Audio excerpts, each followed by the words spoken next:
Okay, so now I'll be dealing with quantization process. So you can see here I'll be explaining this process by using an example. Okay, so here you can see there is a signal empty which is drawn here. In x-axis you have time, in y-axis you have empty. So my empty is this value, this curve which is going like this. Okay, and what our sampler output will be this sticks, impulse sticks. Okay, these at every integral multiple of ts, sampling interval. So this will be my m of n ts, and this will be the input to the quantizer, your block of quantizer. What you have, the input will go, this sticks will go to the input of quantizer. Now you will be given the value of small n is equal to 2 bits per sample. Means for one sample, to represent one sample you are using 2 bits. That is the meaning of this small n that will be given to you. Just bear with me, I will explain it to you pictorially, as if now whatever I am telling you, just stay with me. Small n is equal to 2 bits per sample is given, so you can calculate something called L equal to 2 to the power small n, which is 2 to the power 2, which is 4. So this L can be written as 0 0 0 1 1 0 1 1. Okay, so this information you have to decode by yourself as when n will be given to you. Okay, this means L means the levels, quantization levels in amplitude domain. Okay, so when L will be given, you can calculate the value of L, and you can judge if you are representing a sample by 2 bits, means the possible combinations can be 0 0 0 1 1 0 1 1. That is the meaning of L. Okay, so if you look here, this amplitude side, what we did in sampling process, we discretized this time domain, time axis. Okay, now we are discretizing this amplitude domain. Okay, so here you can see this empty, this line I've marked some few points here. Okay, so this 0 2 volt, 0 volt, 2 volt, 4 volt, 6 volt, 8 volts. Okay, this is the maximum 8 volt here for the amplitude of message signal, and minimum is 0 volt. You can see, so that's why 0 to 8 volt I have made. And you can see I have written Q here. Okay, Q in the center of these two, 2 volt and 0 volt, and the difference between these two is delta, which is called as step size. Okay, delta is called step size, which is the difference between the 2 volt and 0 volt. Similarly, the difference between 4 volt and 2 volt will be delta. Again 6 volt 4 volt will be delta. Okay, and what I am talking about is the levels are these Q values. Okay, these are the levels. So you can see the value comes out to be 4. That is why 4 levels are there: 1 volt, 3 volt, 5 volt, 7 volt, and these are the values in between these, in between the range of delta. Okay, here also you can see, here also you can see, here also you can see, here also. And what is the significance of this?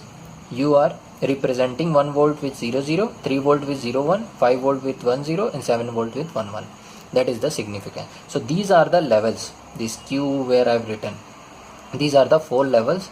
As soon as I have given n equal to 2, I calculated L, it comes out to be 4. I saw again n, value of n, that is 2 bits per sample, means the possible combination, 4 combinations will be 0 0 0 1 1 0 1 1. And then I plotted this, I divided this range of amplitude into these levels. Okay, and then I proceed further. Now what I'll do, when I divided this range of amplitude, okay, I'll check the sampled value, these values, means this, where these are lying, in which range these values are lying.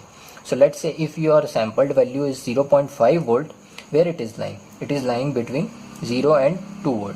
So I'll assign the value 1 volt at the output of quantizer, that is 1 volt. This is your quantized value. So sampled value will go, the output of the sampler, that is sampled value, and the output of the quantizer, that is quantized value, is this one. Okay, so it will check in which range it is lying, and it will give the output quantized level, the quantized level corresponding to that input it will give at the output, the quantizer. Okay, so for 0.5 volt input it is giving 1 volt. Similarly, if the input is 2.3 volt, somewhere, let's say this is 2.3 volt, the sampled output, then it will check it is coming between this range, 2 to 4 range, so it will output 3 volt.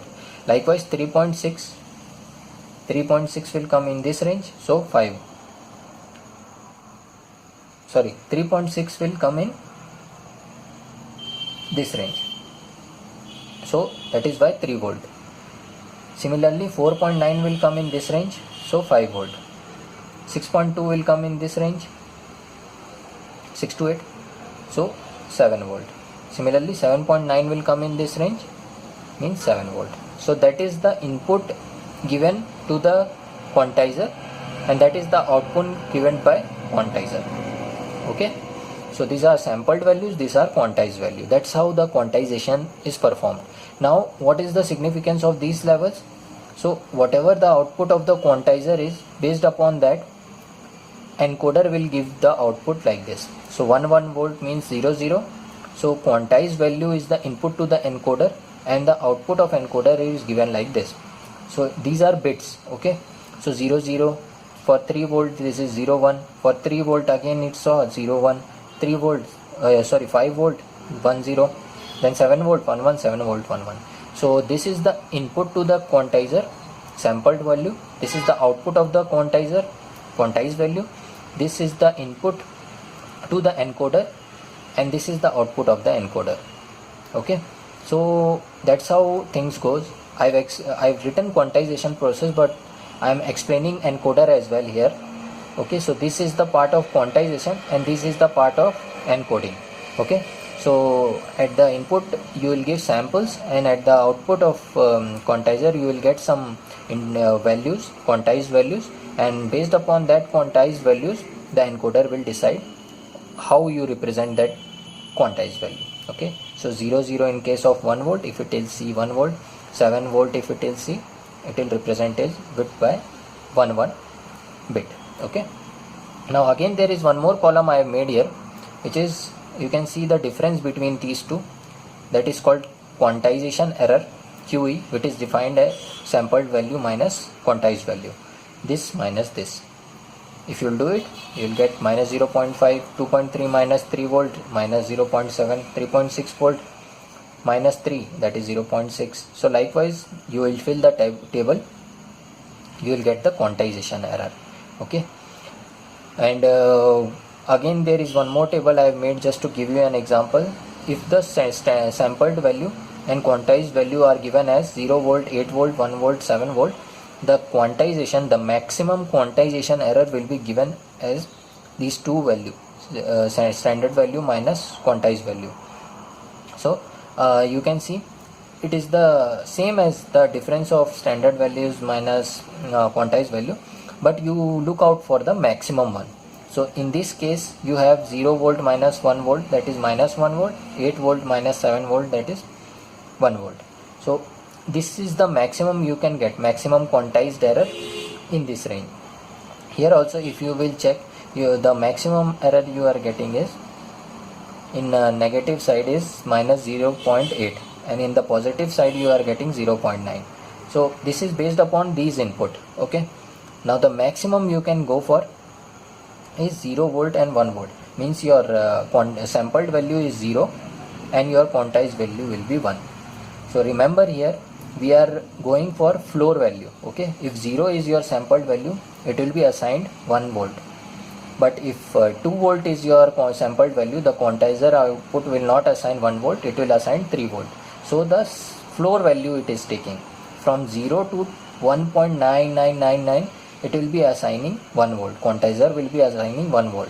From 2 volt to 3.99, let's say input, it is quantizer will assign 3 volt. Okay, so you will take the floor value, not the ceiling value. The ceiling value will come into the next quantizer value. So that is the maximum you can see here. If 0 volt is given as your sampled value and 1 volt is your quantized value, then the maximum error you can get is 0 minus 1, that is minus 1 volt. Similarly, on the upper side, if you have sampled value as 8 volt, so you have to assign 7 volt here for the maximum case. Okay, either elsewhere, whenever you will face the sampled value as the ceiling, the floor value, quantized value will be the output, the next quantized value. But here, since there is no quantized value above, you have to assign it 7 volt, the lower one. Okay, so that will happen only the topmost, in the topmost section. In the bottommost, you will not have to face any. So always take the floor value of the sampled, if you have a sampled value, and you have to consider the floor value. Okay, here. And for the topmost section, you have to consider the lower quantized level. For the rest of the values, you will consider the upper one. Okay, so I hope things are clear. Please go through again. If you have any doubts, I'll show you everything pictorially, how I went through each and every process. Okay, so 3-4 things I've given. The amplitude divided, I have amplitude section I have divided into levels based upon the sampled value. I saw the quantized value, I figured out quantized value. Based upon the quantized value, I figured out what will be the output of encoder. Then I calculated the quantized error based upon this, and then I checked the maximum what I can get, the maximum quantization error I can get. Just here the confusion part was where to take the floor and ceiling value. So always take the floor value to this quantization level, is floor value, quantization level, floor value, quantization level, floor value, quantization level. For this guy you don't have any other level above, so that is why you are going for lower one. Okay, I hope things are clear. I'll give more insight into all this next. So okay, now let's see the formulas related to the quantization process. So you saw how we discretize the amplitude section of the message signal. So from sampling you discretize the time axis, and from quantization you discretize the amplitude section. So the couple of formulas what you will be using here will be, you might be given n bits per second, but not second, bits per sample. Okay, so it means is you are representing one sample with n bits. Okay, that's the meaning of this n. And then you will be having, based upon this value of small n, you can calculate the L, which is equal to 2 to the power n, which is quantized levels, quantized value of levels. Sorry, you should write quantized levels. Okay, so these are basically quantized levels. Now dynamic, there is something called delta, which we saw, which is also known as step size, which is this range. Okay, this is can be calculated as dynamic range divided by L. Dynamic range will be this, the maximum value and the minimum value in the amplitude section. Okay, so in our previous example we had 8 volt, we had 0 volt here, so total dynamic range will be 8 minus 0. So that will be our dynamic range in our previous case, which is you can see the VH minus VL divided by 2 to the power n, where L is 2 to the power n, and dynamic range is maximum value, that is VH, highest value of voltage minus lowest value of voltage. Okay, that's the meaning of dynamic range and n. So you are dividing the dynamic range into L sections. Okay, that's what you have to do. This is same as this line amplitude. So you are dividing the dynamic range into L section, and that is what you have. The Q written is the center of the delta. Okay, this q written is the center of this range. Center of this range is q. These are the quantized level. That's what I am talking about. You are dividing the amplitude section into L small sections. So which can also be seen as V peak to P means V peak to peak, peak in the positive direction, peak in the negative direction. You take the difference, divide by 2 to the power n. That's the value of delta, which is also called as step size. And you can see the difference, this which represents physically, and your quantized level will be the center of this value where I written q. Okay, so this range is same as here.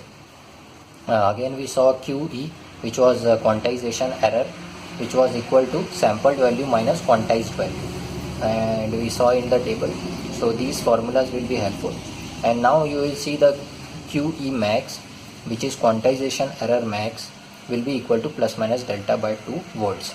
So in the previous video you saw the standard, when the standard value was 0 and the quantized value was 1, so the quantization error was 0 minus 1, that is minus 1 volts. And in one case this was standard value, this was quantized value, and in one case you had this 1 volt and this 0 volt, so you had 1 volt quantized error. So that was the maximum for in the above previous example. Okay, so it turns out that whatever the maximum and minimum quantized the quantization error will be, that will be equal to plus minus delta divided by 2 volts. Why plus minus? Because when you have the sampled value as the maximum value of the range, then the quantization error will be maximum in positive direction. Similarly, when you have the sampled value as the minimum value of the range, then you have the quantization error in the negative direction. That is why plus minus, and that comes out to be del divided by 2. So in previously example you saw that del was equal to 2 volt, so 2 divided by 2, that is 1 volt will come. That is why our maximum QE max was plus minus 1 volt in the previous example.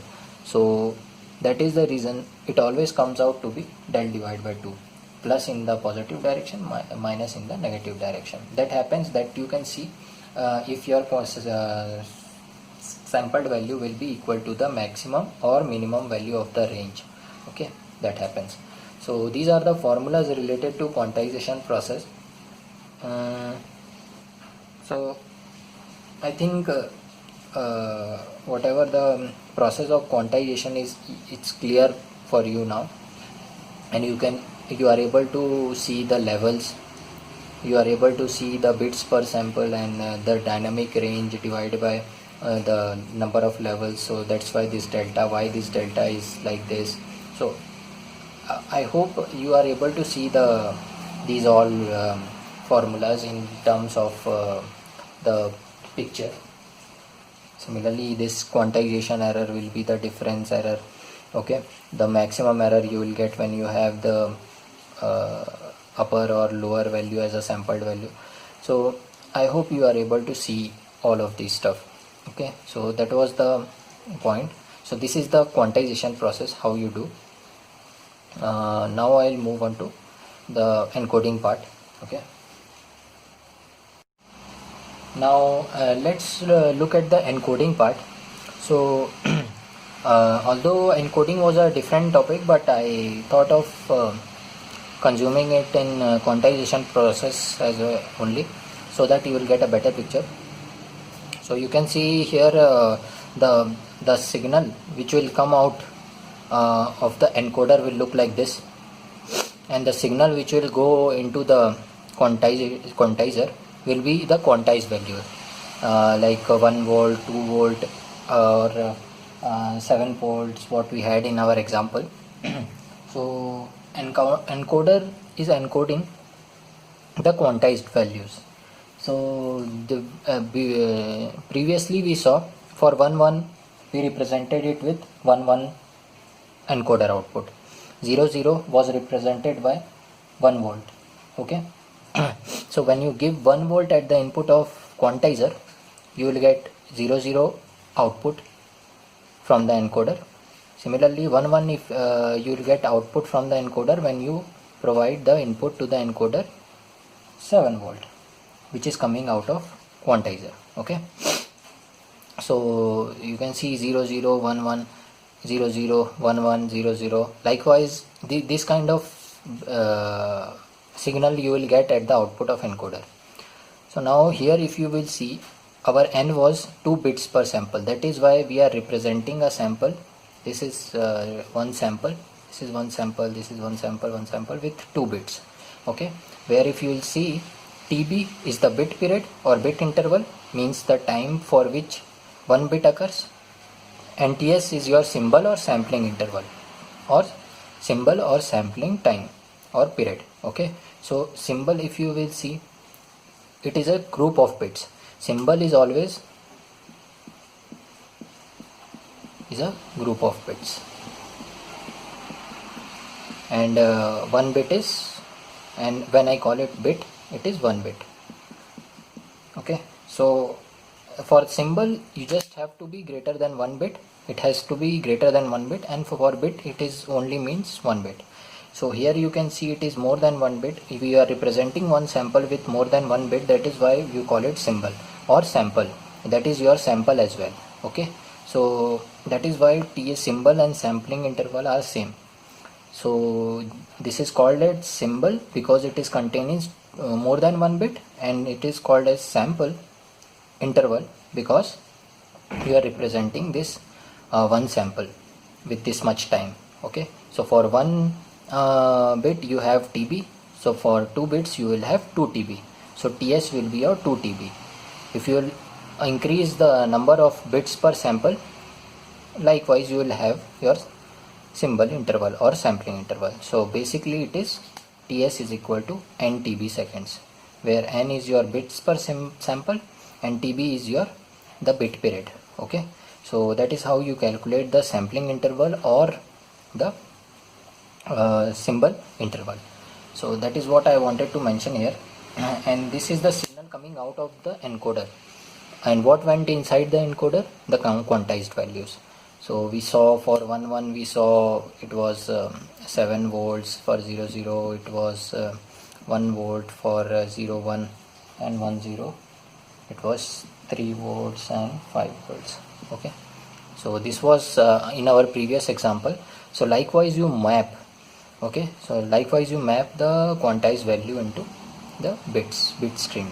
Okay, so this will be your final output, and this is the PCM signal, pulse coded modulated signal. Okay, so I hope things are clear. Now I'm gonna summarize everything. Okay. Okay, now there are a few points I want to mention here about quantizer. Okay, the first point is there will be always a loss of information in this technique. Okay, that is also known as quantization noise, which occurs due to QE, the error between the sampled value and the quantized value. So you can see an example here. If my input is 1.3 volt and my amplitude section is divided in such a way, like there is one range is from 2 to 4 and my quantized level will be 3 volt for that. So whatever will come, let's say 2.2. If 2.2 volt will be the input to the quantizer, the output will be 3 volt. It will quantize to the nearest level. So there it is a loss of 0.7 volt, 0.8 volt if you will see. So that loss will lead to quantization noise. Okay, so that is one thing. Quantizer is a lossy process. You will lose some part of information about message signal, but it really don't affect the process of transmission, because you will roughly get a signal back, whatever original signal was. Approximately it will look like the same which you have sent. So that is one thing about the quantization process. And second is why we are doing the quantization process, because we will be having, after sampling we have a lot of samples even in a small signal. Okay, a lot of samples, just to satisfy the sampling theorem, you might be having some sampling frequency or sampling period, and if you satisfy that, you might be ending up with lots of samples in 1 second only. So if you will do the quantization, it reduces the number of samples. So what it does, it is for each sample it looks out for the range of value. If they lie if the amplitude lies in the certain range, it will provide an output, okay, quantized value, and that output will go to the encoder, and an encoder will encode it as 001011. So really you are decreasing a lot of samples, and if you will not do the quantization process, it is not possible to encode each and every sample, okay. It will require infinite number of unique binary codes to represent each of the samples. So that is why we create ranges. If they lie in the certain range, we will encode it as some 000110 like this, okay. So now mind you, I have given you the example of n is equal to 2 bits per sample, okay. If n is equal to 3, then the range will go from 000 to all the way to 001 010 to 111. Similarly, n equal to 4 will give you from 0000 to 1111. So that is how mapping will be done, okay. So it depends upon the value of n, how you want to represent one sample with. That is why it is bits per sample. So I hope the quantization process is clear to you. I'm gonna add few more points to the quantization. We will see it.